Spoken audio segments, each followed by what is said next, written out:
உலகெங்கும் வாழும் அன்பான தமிழ் உள்ளங்களுக்கு அநேக கோடி வணக்கங்கள்.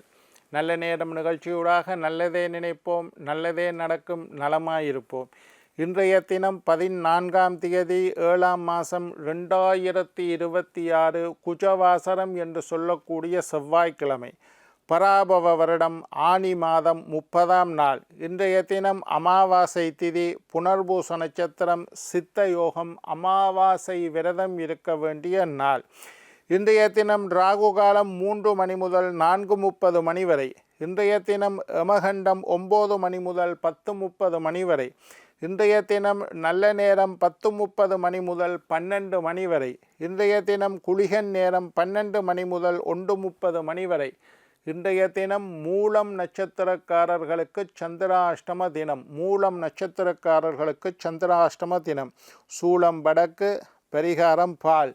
என்ன நேர்களே, வாருங்கள் இனி இன்றைய தினத்திற்குண்டான ராசி பலன்களை பார்க்கலாம்.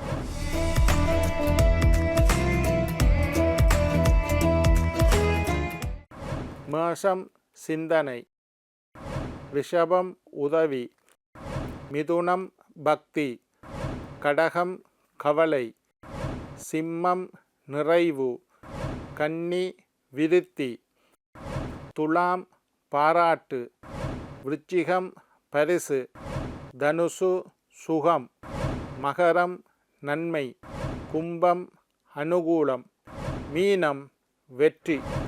ஆன்மீக தகவல் பகுதியில் தொடர்ந்து உங்களை சந்தித்து வருவதில் மட்டற்ற மகிழ்ச்சி அடைகின்றேன். ஒவ்வொரு நாளும் ஒவ்வொரு புதிய அற்புதமான ஆன்மீக தகவல்களை உங்களோட பகிர்ந்து கொண்டு இருக்கிறேன். அந்த வகையில் இன்றைய தினமும் சில நல்ல விஷயங்களை உங்களோட பகிர்ந்து கொள்ளலாம் என்று காத்திருக்கிறேன். எங்களுடைய நிகழ்ச்சிக்கு நீங்கள் தரக்கூடிய ஆதரவு என்னை மகிழ்ச்சி அடைய செய்கின்றது. எங்களுடைய நிகழ்ச்சி சம்பந்தமாக ஆன்மீகம், வாஸ்து, ஜோதிடம் சம்பந்தமாக உங்களுக்கு ஏதாவது சந்தேகங்கள், கேள்விகள் இருப்பின் சக்தி டிவி நல்ல நேரம் நிகழ்ச்சி தயாரிப்பாளர் கீழ்கண்ட முகவரிக்கு கடிதம் மூலம் எழுதி அனுப்பினால் தொடர்ந்து வரக்கூடிய காலங்களில் தகுந்த கேள்விகளுக்குண்டான பதில்களை தொகுத்து தர காத்திருக்கின்றேன். இன்றைக்கு என்னத்தை பற்றி பார்க்க போகிறோம்னா, நேற்றைய தொடர்ச்சி. உங்களுடைய ஜாதகத்தை ஜோசியரிடம் போய் காட்டேக்குள்ள ஜாதக ரீதியாக நீங்கள் என்னென்ன விஷயத்தை தெரிந்து கொள்ள வேண்டும் என்பதை பற்றி பார்த்து கொண்டு இருக்கிறோம். ஜாதகத்தை காட்டுறதே ஏதாவது ஒருத்தரும் சும்மா ஜாதகம் பார்க்க போகிறதில்லை. இப்படித்தான் நோய் வந்தால் தான் டாக்டர்கிட்ட போவினோம். சும்மா யாராவது டாக்டர்கிட்ட போவினமா? இல்லை.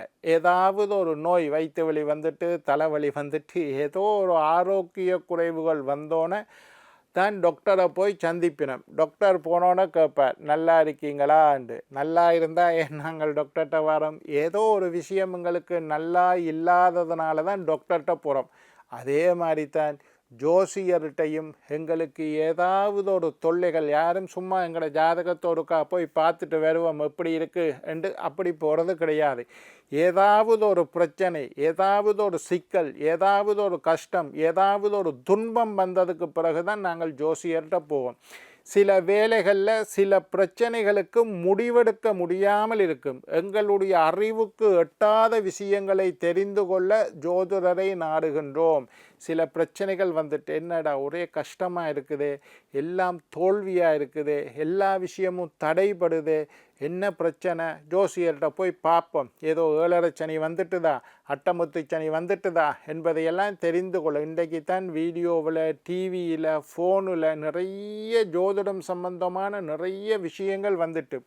ஒரு பக்கம் ஜோதிடத்தில் நம்பிக்கை இல்லாதவர்கள் ஏதோ விமர்சனம் செய்து கொண்டிருந்தாலும் ஜோதிடம் சம்பந்தமான நிகழ்ச்சிகள் நிறைய இருக்குது. அது அவ்வளவு பேர் பார்க்குறதுனால தான் அந்த நிகழ்ச்சி நிறைய இருக்குது.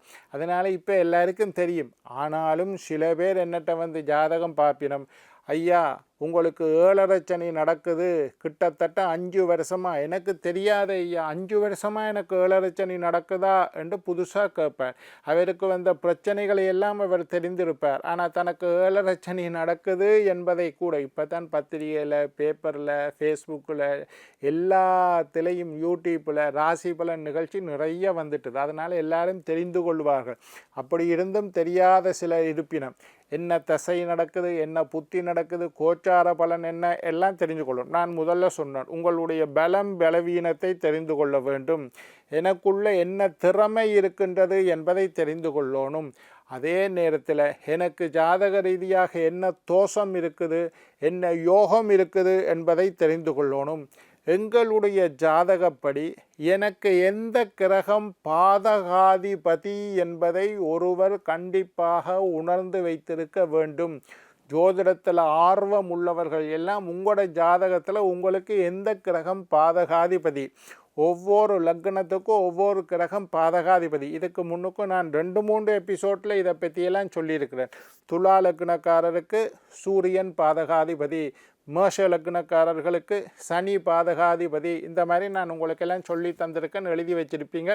இதுவரை காலமும் தெரியாட்டி இனி ஜோசியர்கிட்ட போய்க்குள்ள நீங்கள் கேளுங்க, என்னுடைய ஜாதகப்படி எனக்கு எந்த கிரகம் பாதகாதிபதி என்று உங்களுக்கு தெரிஞ்சு கொண்டாதான் அந்த பாதகாதிபதியினுடைய தசையோ புத்தியோ அந்தரமோ வரைக்குள்ள உங்களுக்கு சிரமம் வர வாய்ப்புள்ளது என்பதை நீங்கள் அறிந்து கொள்ளலாம். பாதகாதிபதி மட்டும் இல்லை, என்னுடைய ஜாதகத்தில் எனக்கு எந்த கிரகம் மாரகாதிபதி, மாரகம் என்றால் கண்டங்கள், தத்துக்கள், விபத்துக்கள், ஆபத்துக்கள், மரணத்தை தரக்கூடிய கிரகத்தை மாரகாதிபதி வெறும் உங்களுக்கு ஆரோக்கியத்தில் குறைவே தருவேன். அதனால் என்னுடைய ஜாதகப்படி எனக்கு எந்த கிரகம் பாதகாதிபதி, எந்த கிரகம் மாரகாதிபதி, என்னுடைய ஜாதகத்தில் எந்த கிரகம் யோகி, யோகி நல்லது செய்யக்கூடிய கிரகத்தை தான் யோகின்னு சொல்கிறது. ஜாதகத்தை பார்த்தா ஜோசியருக்கு தெரியும் உனக்கு இந்த கிரகம் யோகி. யோகி என்று சொல்லக்கூடிய கிரகத்தினுடைய கோச்சாரமோ தசாபுத்தியோ, புத்தி, தசை, புத்தி, அந்தரம் எல்லாம் உங்களுக்கு யோகத்தை செய்யும். எனவே எனக்கு என்னுடைய ஜாதகப்படி எந்த கிரகம் யோகி, எந்த கிரகம் அவயோகி, எந்த கிரகம் பாதகாதிபதி, எந்த கிரகம் மாரகாதிபதி, என்னுடைய ஜாதகத்தில் எனக்கு நன்மை செய்யக்கூடிய கிரகம் எது, என்னுடைய ஜாதகத்தில் எனக்கு துன்பம் தரக்கூடிய கிரகம் எது என்பதை ஒவ்வொருத்தரும் நீங்கள் உங்களுடைய ஜாதகப்படி நீங்கள் அறிந்து வைத்திருக்க வேண்டும். என்னுடைய ஜாதகப்படி நான் என்ன பரிகாரம் செய்ய வேண்டும் என்பதை நாகதோஷம் உள்ளவர்கள் நாகதோஷத்துக்கு பரிகாரம் செய்யணும். பித்ருதோஷம் உள்ளவர்கள் பித்ருதோஷ பரிகாரத்தை செய்யணும். அதே மாதிரி மாங்கல்ய தோஷம் உள்ளவர்கள் மாங்கல்ய தோஷ பரிகாரத்தை செய்ய வேண்டும். செவ்வாய் தோஷம் உள்ளவர்கள் செவ்வாய் தோஷத்து என்ன தோஷம் இருக்குன்னு தெரிந்தால் எந்த பரிகாரம் செய்ய வேண்டும், என்ன தெய்வத்தை நான் வழிபட வேண்டும் என்பதை நீங்கள் பரிகாரம் செய்கிறீங்களோ இல்லையோ ஆக குறைஞ்சது நீங்கள் தெரிந்தாவது வைத்திருக்கணும். அப்போ அந்த பரிகாரத்துக்குண்டான விஷயங்களை நீங்கள் செய்து கொள்ளலாம். பரிகாரம் பண்ணோன்னே நான் சொல்கிற மாதிரி ஆயிரக்கணக்கில் லட்சக்கணக்கில் காசை கொடுத்து செய்யணுன்றது இல்லை. சின்ன சின்ன பரிகாரங்கள் இருக்குது. நாகதோஷத்துக்கு ஐயாவை கூப்பிட்டு பெரிய யாகம் வைத்தும் செய்யலாம். ஒரு பாம்பு புத்துக்கு பாலை ஊற்றினாலும் அது நாகதோஷ பரிகாரம். எளிமையான பரிகாரம், சாதாரணமான பரிகாரம், சின்ன சின்ன பரிகாரங்கள் நிறைய இருக்குது ஜோதிடத்தில். அந்த பரிகாரங்களை நீங்கள் செஞ்சு கொள்ளலாம். உங்களோட ஜாதகப்படி உங்களுக்கு நாகதோஷம் இருக்குன்னு தெரிஞ்சு கொண்டாதான். இப்போ எங்கேயோ ஒரு கோயிலுக்கு போறீர்கள், பாம்பு புத்து இருக்குது, பால் ஊற்றி கொண்டு இருக்கணும், ஒரு கூட்டம் இருக்குது. அப்போ நீங்கள் உங்களுக்கு நாகதோஷம் இருக்குன்னு தெரிந்தால் நீங்களும் அந்த சின்ன பரிகார பூஜையில் கலந்து கொள்ளலாம். அதுக்காக சொல்கிறேன், என்ன பரிகாரம் செய்ய வேண்டும், என்ன வழிபாடு செய்ய வேண்டும் என்பதை கண்டிப்பாக நீங்கள் தெரிந்து வைத்திருக்க வேண்டும். நீங்கள் என்ன வழிபாடு செய்ய வேண்டும், என்ன தான தர்மம். நான் எப்பவும் ஜாதகத்தை பார்த்து எண்ணற்ற வாராக்களுக்கு 3 விஷயத்தை சொல்லுவேன்.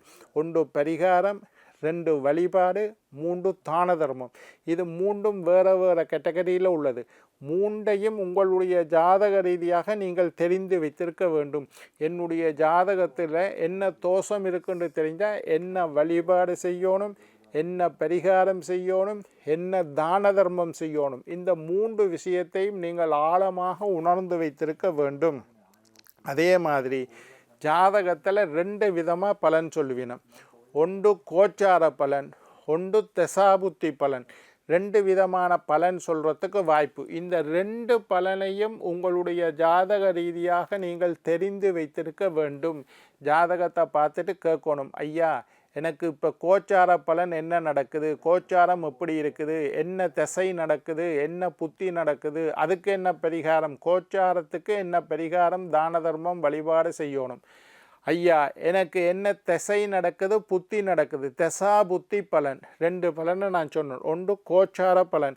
கோச்சார பலனில் தான் ஏழரை சனி, அட்டமத்து சனி, கண்டச்சனி, அர்த்தாஷ்டம சனி இதுகளை பற்றியெல்லாம் சொல்கிறது கோச்சார. அட்டமத்து குரு பலன் இருக்கா இல்லையா இதெல்லாம் கோச்சாரத்தை வச்சு சொல்கிறது. தசா புத்தி என்ற ஒரு பலன். இப்போ உங்களுக்கு நீங்கள் பிறந்தது ஒரு திசை ஒரு புத்தியில் பிறந்திருக்கலாம். இப்போ என்ன திசை நடக்குது, என்ன புத்தி நடக்குது, அதுக்கு என்ன தெய்வத்தை நான் வழிபாடு செய்ய வேண்டும், என்ன பரிகாரம் செய்ய வேண்டும், என்ன தான தர்மம் செய்ய வேண்டும், தசாபுத்திக்கெல்லாம் நான் சொல்லியிருக்கிறேன். இப்போ சனி திசை அதாவது செவ்வாய் திசை இல்லை புதன் திசை நடந்தால் கொஞ்சம் பயர் எடுத்து பச்சை துணியில் கட்டி தலைக்கு கீழே வச்சு படுத்து அடுத்த நாள் காலையில் எழும்பி தலையை சுற்றி போடணும்.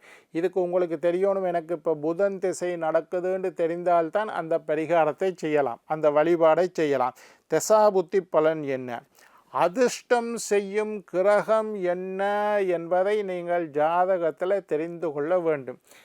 எல்லாருக்கும் எல்லா கிரகமும் அதிர்ஷ்டம் செய்யாது. சில பேருக்கு பொதுவான கதை சனீஸ்வரன் கூடாது.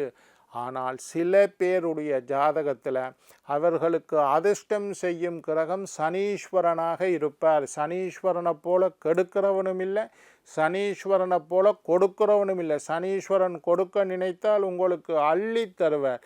அதே மாதிரி ராகு என்கின்ற கிரகம் உங்களுக்கு அதிர்ஷ்டம் செய்யக்கூடிய கிரகமாக இருந்தால் திடீரென்று பலவிதமான அதிர்ஷ்டங்கள் ஏற்படுறதுக்கு வாய்ப்பு இருக்குது. அதிர்ஷ்டம் தரக்கூடிய கிரகம் என்ன, தெய்வம் என்ன, யோகங்களை பயன்படுத்தி நாங்கள் எப்படி வாழ்க்கையில் வெற்றி பெறுவது, வியாபாரம் என்ன துறையில் நாங்கள் கல்வி கற்க வேண்டும், எந்த துறையில் வியாபாரம் செய்ய வேண்டும், இந்த மாதிரி விஷயத்தை எல்லாம் உங்களுடைய ஜாதகத்தை பார்த்து ஜோதிடரிடம் அறிந்து கொள்ளுங்கள். என்ன நேயர்களே, நாளை மற்றொரு நிகழ்ச்சியில் உங்களை சந்திக்கும் வரை உங்களிடம் விடைபெறுவது உங்கள் ஜோதிட சித்தர் டாக்டர் ராஜராஜ குருக்கள்.